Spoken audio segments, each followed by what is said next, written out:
You know that feeling when your entire life suddenly becomes a bad TV drama? That was me last year.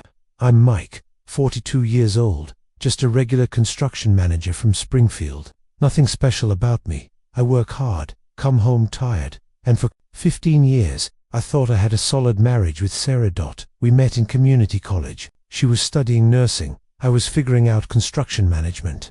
We built what I thought was a good life together, a 3-bedroom house in a decent neighborhood, 2 cars in the driveway, and those weekend barbecues where family would come over. Family. That word means something different to me now. I never expected a random Sunday dinner to become the moment my life fell apart, but looking back, maybe I should have seen it coming. The way Sarah would suddenly change the screen on her phone when I walked into the room. How she started working extra shifts that didn't show up on her paycheck. The new clothes, the different perfume, the distant look in her eyes when I talked about our future. But you ignore these things, right? Because who wants to believe their wife of 15 years is lying? And who in a million years would think she's cheating with your uncle? Yeah, you heard that right. Not just any uncle, Uncle Dave, my dad's younger brother. The fun one who gave the heartfelt speech at our wedding reception. The one who helped us move into our first apartment when we couldn't afford movers. The man who sat across from me at every family dinner for years, looking me in the eye while he was sleeping with my wife. I still remember that moment in our kitchen. The tile floor cold under my feet as I stood there holding her unlocked phone, reading messages that made my stomach drop through the floor. The evidence was right there in black and white. I miss you already. Mike works late Thursday. Come over. My Uncle Dave. The man I'd known my entire life. I decided right then that this couldn't stay hidden. This wasn't just about my marriage anymore. This was about our entire family. So I called for a family meeting at my parents' house. Everyone would be there. My parents, my sister, her husband, and yes, Uncle Dave and Sarah. What they didn't know was that I had evidence. What they didn't expect was that I had a plan. And what nobody saw coming was how that family meeting would turn when the truth finally came out. This isn't a story about just getting even. It's about what happens when the people you trust the most betray you in the worst possible way, and how sometimes justice comes from the most unexpected places. Sarah and I met during a rainy fall semester at Springfield Community College. I was 27, taking night classes for construction management while working days as a laborer. She was 25, bright-eyed and determined to become a nurse. We met in the campus coffee shop when we both reached for the last blueberry muffin. I let her have it. She offered me half, and somehow that turned into a 3-hour conversation. Our early years weren't easy, but they were honest. We lived in a 1-bedroom apartment where the heat only worked half the time. The walls were so thin we could hear our neighbors arguing about whose turn it was to buy milk. But it was ours, and we were building something together. I can still remember the smell of that apartment, a mix of Sarah's nursing textbooks, my sawdust-covered work clothes, and the cheap spaghetti dinners we'd make on Sunday nights to last through the week. We didn't have much, but we had plans and we had each other. When Sarah was struggling through her nursing program, I picked up weekend shifts so she could cut back her waitressing hours to study more. When I got promoted to site supervisor, she brought a cake to the construction site and embarrassed me in front of my crew in the best way possible. We were a team. Uncle Dave was always part of our story. He was my dad's younger brother by 8 years, the bachelor uncle who showed up to family gatherings with expensive whiskey and stories about his latest adventure. He ran a successful real estate business in the next town over, drove a car that cost more than our annual salaries combined, and always had this way of making everyone feel special. At our wedding, Uncle Dave gave a toast that made everyone cry. "Mike and Sarah," he said, raising his glass. "You two remind me that true love isn't about grand gestures. It's about showing up every day and choosing each other again and again." I remember thinking how lucky I was to have such a supportive family. Over the years, we settled into married life. I worked my way up to construction manager, overseeing multiple sites across the county. Sarah finished her nursing degree and started working at Springfield General. We saved for 6 years to put a down payment on our house, a modest 3-bedroom in a neighborhood with good schools, thinking maybe someday we'd fill those extra bedrooms with kids. That never happened. After a few years of trying, we learned Sarah had some health issues that made pregnancy unlikely. It was a rough time for both of us, especially Sarah. Looking back, that might have been when things started to change. though I was too busy working over time to notice the distance growing between us. Our family stayed close through everything. Monthly dinners at my parents' place became a tradition. My mom's pot roast, my dad's bad jokes, my sister Amy and her husband, and Uncle Dave, whenever he wasn't traveling.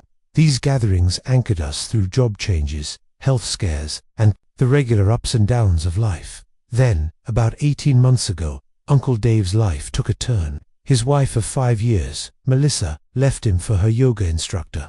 It was messy in public, and suddenly the successful, confident uncle was showing up to family dinners alone, looking like he hadn't slept in weeks. Sarah was the one who reached out to him, first invited him over for dinner one night when I was working late, saying he shouldn't be alone right now.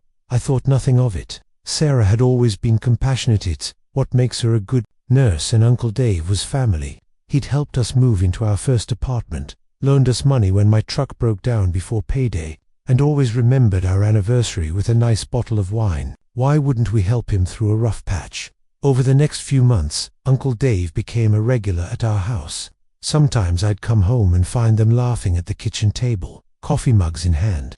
Dave was just telling me about his disaster date last night, Sarah would say, and I'd grab a beer and join them. Other times, Sarah would mention casually that she'd run into Dave at the grocery store, the coffee shop, the mall. I was working 60-hour weeks back then. We were building a new office complex downtown, and the project was behind schedule. Leave before dawn and come home after dark, too exhausted to notice the small changes. Sarah's new clothes that I didn't remember her buying, the different way she styled her hair, the perfume that wasn't the same one I'd been giving her for Christmas for the past decade. There were signs I should have seen. The way Sarah started keeping her phone face down, how she'd step outside to take calls, the girls' nights out that happened more frequently, though her best friend Lisa seemed surprised when I mentioned them once. The days she'd come home from a double shift but didn't seem tired at all. One night, about 7 months ago, I came home early. A meeting had been cancelled, and found Sarah dressed up, makeup perfect, heading out the door. Emergency at work, she explained, kissing me quickly. Don't wait up. I believed her, because why wouldn't I? This was Sarah, my wife of 15 years, the woman who had held my hand through my dad's heart surgery, who knew exactly how I liked my coffee, who had been my partner through everything life had thrown at us. The next day, I called the hospital to have lunch with her. The receptionist said Sarah had the day off. When I asked Sarah about it that night, she said there had been a scheduling mix-up and she'd ended up not being needed. She looked me straight in the eyes when she said it. It's strange how you can share a bed with someone for over a decade and not notice when they become a stranger. How you can sit across the dinner table from your uncle at family gatherings and not see that he's avoiding your gaze. How an entire secret life can be happening right under your nose while you're busy trying to provide a good life for the people you love. That was my reality for 7 months. Working, coming home, trusting, never suspecting that the two people I trusted most in this world were betraying me every chance they got. It was a Tuesday evening in April when my world collapsed. I remember because the weather had finally turned warm after a long winter, and I'd come home early thinking Sarah and I could have dinner on the patio. I found the house empty when I arrived. Sarah's car wasn't in the driveway. Not unusual. Since she often worked until 7 p.m., I decided to surprise her by making dinner, something I hadn't done in months due to my work schedule. I was chopping vegetables when I heard her text notification sound from the bathroom. Sarah had left her phone charging by the sink. I wouldn't normally check her messages, that wasn't our relationship, but something made me glance over. Maybe it was all those small doubts that had been building, or maybe just random curiosity. The preview on her lock screen read, "Dave, can't stop thinking about yesterday. When can I see you again, my Uncle Dave?" My stomach dropped. I stood there, knife in hand, trying to convince myself there was some innocent explanation. Maybe he needed help with something. Maybe they were planning a surprise for my upcoming birthday. I put down the knife and picked up the phone. It wasn't locked. Sarah never expected me to look. What I saw destroyed 15 years of trust in 15 seconds. "I miss you already. Mike works late Thursday. Come over. Last night was amazing. Still feel you on my skin. Do you think anyone noticed us at the dinner? I saw your sister looking at us. Dozens of messages going back months. Pictures I can't describe without feeling sick. Plans for their meets. Complaints about me, how I was always working. how I didn't understand Sarah the way Dave did. I don't know how long I stood there reading. My hands were shaking so badly, I nearly dropped the phone. I heard the garage door open, and somehow I managed to put the phone back exactly where it had been and return to the kitchen. Sarah walked in, smiling, carrying grocery bags. "You're home early," she said, leaning in to kiss me. I turned my face away, and her smile faltered. "Everything okay?" she asked, putting the bags down. I couldn't even look at her. "Where were you today?" My voice sounded strange, like it belonged to someone else. "Work, then grocery shopping." "Why?" She started unpacking the bags, her movements too quick, too nervous. "That's interesting," I said, "because I called the hospital for lunch. They said you had the day off." Her hands froze over a carton of eggs. For a second, she said nothing. Then, there was a scheduling mix-up. I ended up not being needed, so I ran some errands instead. "Stop lying to me, Sarah." I pulled out my phone and took a photo of her unlocked screen, showing their messages. I saw everything. The color drained from her face. She reached for the counter to steady herself. "Mike, what? You're sorry. You didn't mean to sleep with my uncle for the past 7 months. You didn't mean to lie to my face every single day." She started crying then, those tears that used to break my heart. Now they just made me angrier. "It just happened," she whispered. "You're always working. Dave actually listens to me. He makes me feel, don't you dare." I cut her off. "Don't you dare tell me how my uncle makes you feel." We stood in that kitchen, the one we'd painted together, where we'd hosted family holidays, where we'd talked about our future like strangers. "How could you do this?" I finally asked. "Not just anyone, Sarah. My uncle, my family. I didn't plan it," she said, her voice small. "After his divorce, he was so lonely. I was just trying to be there for him. Then one day, I couldn't bear to hear the details. I'm sleeping in the spare room tonight. I need to think." That night, staring at the ceiling in our guest room, I made a decision. This betrayal wasn't just about our marriage. This was about my entire family. Uncle Dave had sat at our dinner table, looked me in the eye, all while sleeping with my wife. He'd betrayed not just me, but my father, his own brother. The next morning, I called my parents. "Mom, I need to have a family meeting this Sunday," I said, my voice steadier than I felt. "Everyone needs to be there. It's important." "Is everything okay, honey?" she asked, concern in her voice. "No," I answered honestly, "but it will be after Sunday." When I hung up, I started making plans. This wasn't going to be just any family dinner. This would be the day everything changed. The 3 days between discovering the affair and the family meeting were the longest of my life. I moved into our spare bedroom without explanation, telling Sarah only that I needed space to think. She didn't push back. Guilt does that to people. Sleep was impossible. I'd lie awake replaying moments from the past 7 months, recalibrating memories with this new, horrible knowledge. That Christmas dinner when Dave offered to help Sarah clear the table. The time my car was in the shop and Dave happened to be available to drive her to work. The weekend I went fishing with my buddies and came home a day early to find the house spotless, smelling of cleaning products, with freshly washed sheets on our bed. Wednesday morning, I called in sick to work for the first time in 3 years. My boss didn't even question it, said I sounded terrible and should take the rest of the week if needed. I almost laughed. If he only knew.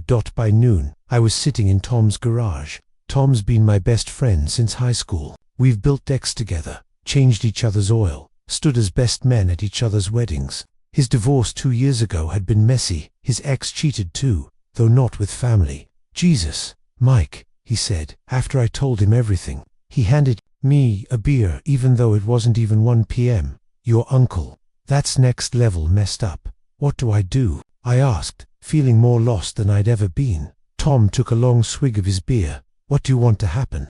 It was such a simple question, but I hadn't even considered it. What did I want? Divorce seemed inevitably. Couldn't imagine ever trusting Sarah again. But beyond that, I want my family to know the truth. I finally said, "Not just about Sarah, but about Dave too. He's been at every family function, acting like he cares about me, about all of us." "Then that's what you do," Tom said, "but you need evidence. People don't want to believe this kind of stuff, especially about family." He was right. My parents adored Sarah. Mom was always saying how lucky I was, and Dave was my dad's only brother. This would devastate him. I left Tom's with a plan forming. First step, documentation. I spent Wednesday afternoon going through our phone records online, highlighting every call and text between Sarah and Dave. There were hundreds, dating back almost exactly 7 months. I printed it all out. Next, I checked our bank statements. There it was, more withdrawals from our joint account, usually $100, $200. Always on days Sarah claimed to be working doubles. I cross-referenced with her hospital schedule I'd found in her email. On those double shift days, she wasn't even scheduled to work. Thursday morning, I called Mark, a lawyer I'd met through work. I didn't tell him everything, just that I had evidence my wife was cheating and wanted to know my options. Illinois is a no-fault state, he explained, but evidence of infidelity can sometimes impact property division, especially if she spent joint funds on the affair. I made an appointment for the following week, then called my sister Amy. We've always been close, and I needed an ally in the family. Can you meet me for coffee? I asked. Alone, don't tell anyone. 2 hours later, we sat in a corner booth at a diner 3 towns over, where nobody would know us. I didn't tell her everything, just that I'd discovered something serious about Sarah and Dave that would affect the whole family, and that I planned to address it at Sunday's dinner. Mike, you're scaring me, Amy said, reaching across the table for my hand. Just tell me what's going on. I can't, I replied. Not yet. I need everyone to hear it at once. But I need you to trust me and back me up on Sunday, no matter how crazy things seem. She studied my face for a long moment. Does this have something to do with how weird they've been acting around each other? I noticed at Easter dinner they kept having these private conversations. My heart sank. Even my sister had noticed something was off, while I'd been completely blind. Just promise me you'll be there Sunday, I said, and maybe bring that bottle of whiskey Dad gave you for Christmas. We're all going to need it. Friday, I took the final step in my preparation. I went to Best Buy and purchased a small digital projector, the kind you can connect to a phone. My parents' dining room had a large blank wall that would work perfectly. Sarah was getting nervous. I'd barely spoken 10 words to her since Tuesday night, and the family dinner was approaching. Friday evening, she cornered me in the kitchen. Mike, please talk to me, she begged. What are you planning for Sunday? I looked at her, the woman I'd loved for 15 years, the woman who'd betrayed me in the worst possible way. I felt nothing but a cold, calm determination. We're going to have dinner with the family, I said evenly. Everyone will be there. You, me, my parents, Amy and Steve, Uncle Dave. She paled at Dave's name. Mike, please, whatever you're thinking, you should call Dave, I interrupted. Make sure he comes to dinner. It would be a shame if he missed it. This isn't the way to handle this, she whispered. We should talk privately, all 3 of us. I almost laughed. All 3 of us, like we're some kind of twisted family unit. No, Sarah, this involves everyone. Dave isn't just my uncle. He's my dad's brother. This betrayal goes beyond just us. She started crying then. Those tears that once would have broken my heart, now they just strengthened my resolve. You had 7 months to think about what you were doing, I said quietly. 7 months of lying to my face. Now you can wait 2 more days to face the consequences. Saturday night, I packed a bag with everything I needed. The phone records, bank statements, the projector, and a small overnight bag. Whatever happened at Sunday's dinner, I knew I wouldn't be coming back to this house not with Sarah still in it. As I zipped up the bag, a strange calm settled over me. For the first time since Tuesday, I slept through the night. Sunday arrived with perfect, cruel irony. Beautiful spring day, birds singing, neighbors mowing lawns. The kind of day that should be filled with backyard barbecues and family laughter, not the demolition of a marriage and family trust. Sarah barely spoke as we drove to my parents' house. She'd tried one more time that morning to convince me to cancel the dinner, to talk things through privately. I simply handed her the car keys and said, "We leave in 10 minutes. My stomach was in knots as we pulled into my parents' driveway. Their modest 2-story home looked the same as always, Mom's flower beds freshly mulched, Dad's ancient grill on the patio ready for summer. The normality of it all made what I was about to do feel even more surreal. Amy's car was already there, and I felt a small measure of relief knowing my sister was inside. As we walked up the front path, Sarah grabbed my arm.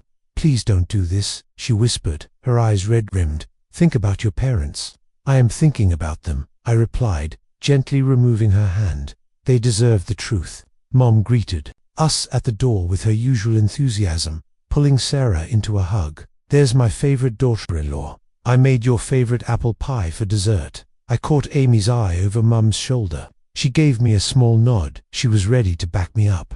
Whatever happened, Dad was in the living room watching baseball. He stood to hug me. Then Sarah. Dave just called, he mentioned casually. Said he's running about 15 minutes late.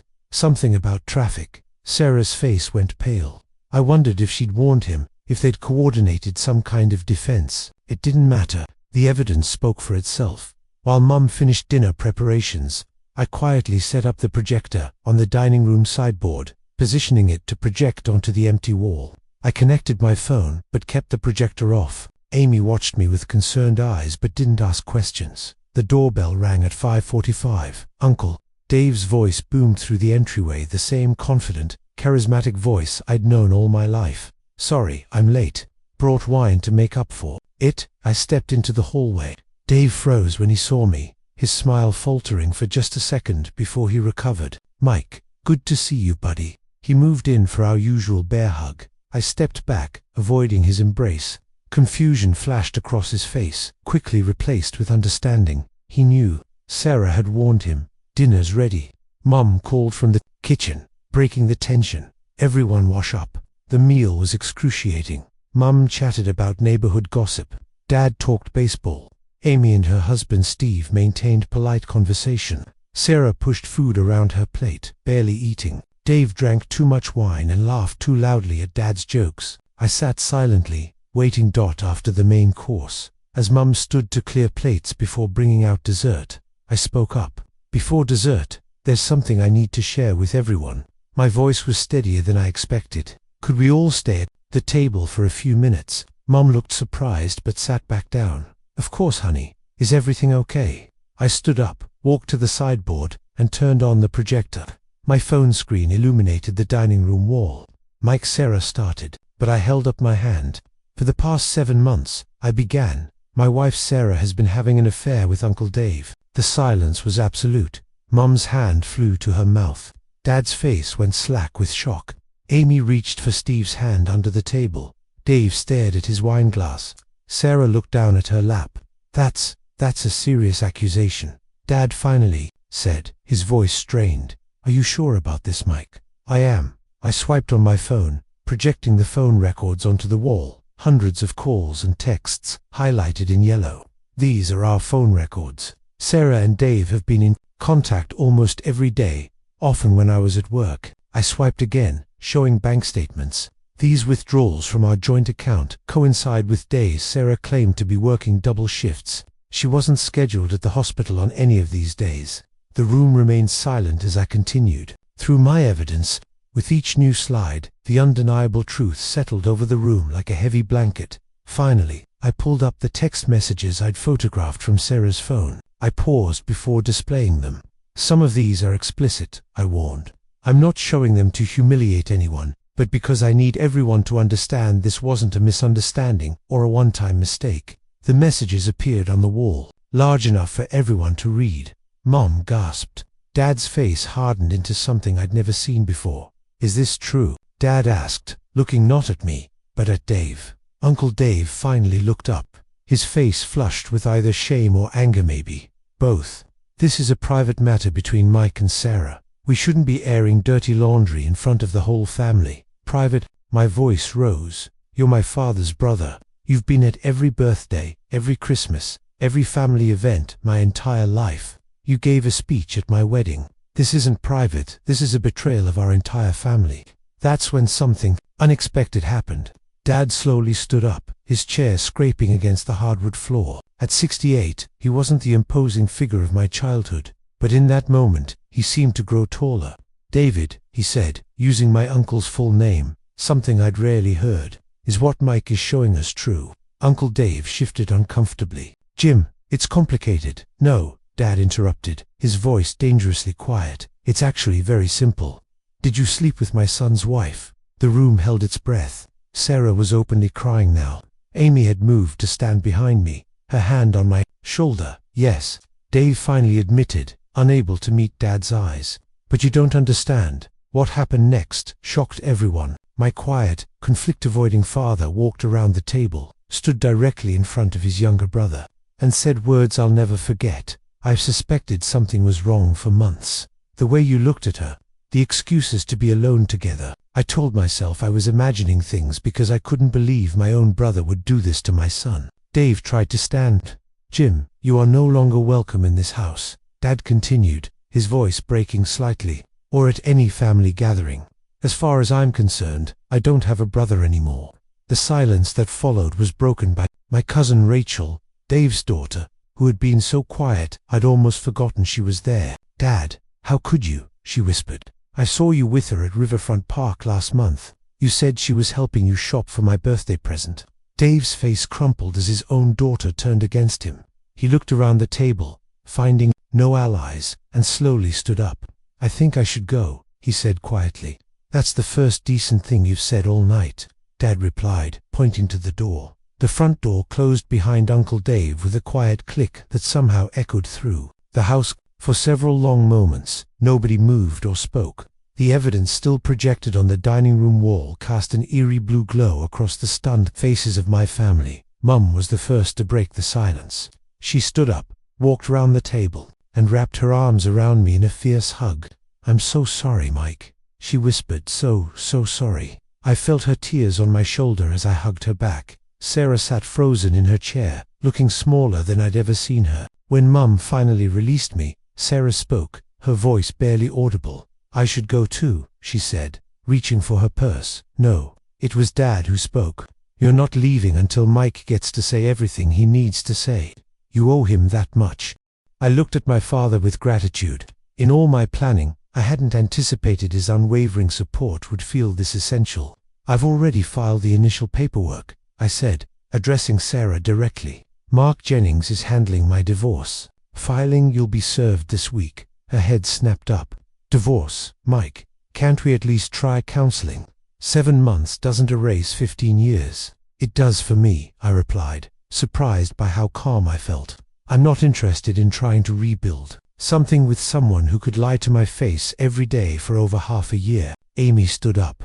I think we should give Mike and Sarah some privacy for this part of the conversation. No, I said firmly. I wanted everyone here because I'm done with secrets. Sarah didn't just betray me, she sat at this table for months, accepting Mom's hugs and Dad's affection, all while sneaking around with Uncle Dave. Mom wiped her eyes.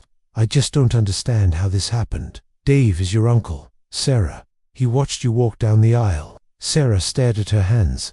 I don't expect any of you to forgive me. I don't deserve it. You're right, you don't, Dad said, his voice hard. But this isn't about forgiveness right now. It's about consequences.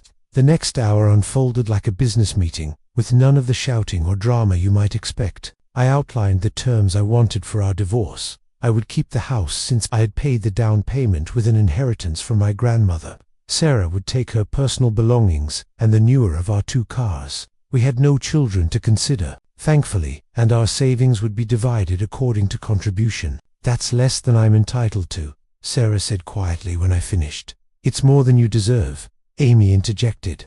Mike's being generous considering he has documented evidence of you spending joint funds on your affair. Sarah looked at me. Then, around the table at the family that had embraced her as one of their own for 15 years, whatever she saw in their faces made her shoulders slump in defeat. I'll agree to your terms, she said. I don't want to drag this out. 2 days later, Sarah moved out while I was at work. She took only what we had agreed upon, her clothes, personal items, some kitchen appliances she'd received as gifts from her family. She left her key on the kitchen counter with a handwritten note I never opened. The family fallout continued in the weeks that followed. Uncle Dave attempted to contact Dad several times, but Dad remained firm in his decision. He's made his choice, he told me during one of our now weekly fishing trips, and I've made mine. Dave's real estate business suffered once word got around our small community. Nothing spreads faster than scandal in a town like ours. Within 2 months, he had relocated to Colorado, selling his house at a loss just to make a clean break. Sarah requested a transfer to a hospital in Chicago, 3 hours away. According to the divorce paperwork, she moved in with her sister temporarily. I heard through mutual friends that she and Dave had tried to continue their relationship after everything fell apart, but it lasted less than a month. Turns out relationships built on betrayal don't have the strongest foundations. The divorce was finalized in record time, just 4 months from filing to completion. Sarah didn't contest anything, didn't ask for more than we'd agreed upon that night at my parents' house. Her lawyer contacted mine only once, asking if I would consider removing the cause of adultery from the paperwork to spare her professional reputation. I declined. On the day I received the final divorce decree, I sat alone in my backyard with a beer, watching the sunset. I expected to feel victorious, or at least relieved. Instead, I felt something quieter and more profound. The simple peace of knowing the truth had come to light, and justice, in its own way, had been served. Not through revenge or elaborate schemes, but through the natural consequences of exposed betrayal. The family had rallied around me. The truth had set everything right, painful as it was. That night, Dad called. "You doing okay, son?" "Yeah," I said, and meant it. "I think I'm going to be just fine." 6 months after the divorce was finalized, I stood in the empty living room of my new house, surrounded by unpacked boxes and the smell of fresh paint. It was smaller than the home I'd shared with Sarah, just 2 bedrooms instead of 3, but it was mine alone, with no memories lurking in the corners. Selling our old house had been surprisingly easy. A young couple expecting their first child fell in love with the backyard. As I handed them the keys, the wife had squeezed my hand and said, "We'll make good memories here." I hoped they would. The strangest part of rebuilding your life after betrayal isn't the big moment, signing divorce papers or moving out. It's the small, everyday adjustments, learning to cook for one, filling a shopping cart with only your favorites, spreading out across the entire bed at night. The absence of someone becomes its own kind of presence. My relationship with my parents grew stronger through all of this. Mom started inviting me over for Sunday dinners again, but now they were peaceful gatherings without the undercurrent of secrets. Dad and I went fishing most weekends, sometimes talking for hours, sometimes sitting in comfortable silence. During one of these trips, he confessed that he blamed himself for not seeing what was happening. "You couldn't have known, Dad," I told him. "I lived with her and didn't see it." "Still," he said, casting his line into the still water, "a father should protect his son." "You did," I reminded him, "when it counted most." Amy and Steve became my lifeline on the hardest days. They'd show up unannounced with takeout and bad movies, refusing to let me isolate myself. Amy never said "I told you so" about her earlier suspicions, though she had every right to. I ran into Sarah once, at a grocery store halfway between our towns. We locked eyes across the produce section, and for a moment I felt nothing but a dull ache, not for what I'd lost, but for what I'd thought we had all those years. "You look good," she said awkwardly, clutching her basket. "I am good," I replied, surprised to find it was true. She told me she was working at her new hospital, renting an apartment downtown. She didn't mention Dave, and I didn't ask. Some chapters are better left closed. The hardest lesson wasn't learning to live alone or rebuilding trust with future relationships. It was accepting that sometimes the people we love most deeply are capable of causing the greatest pain. That family isn't just about blood or marriage certificates, it's about choices made every day. Last week, I finished unpacking the last box in my new home.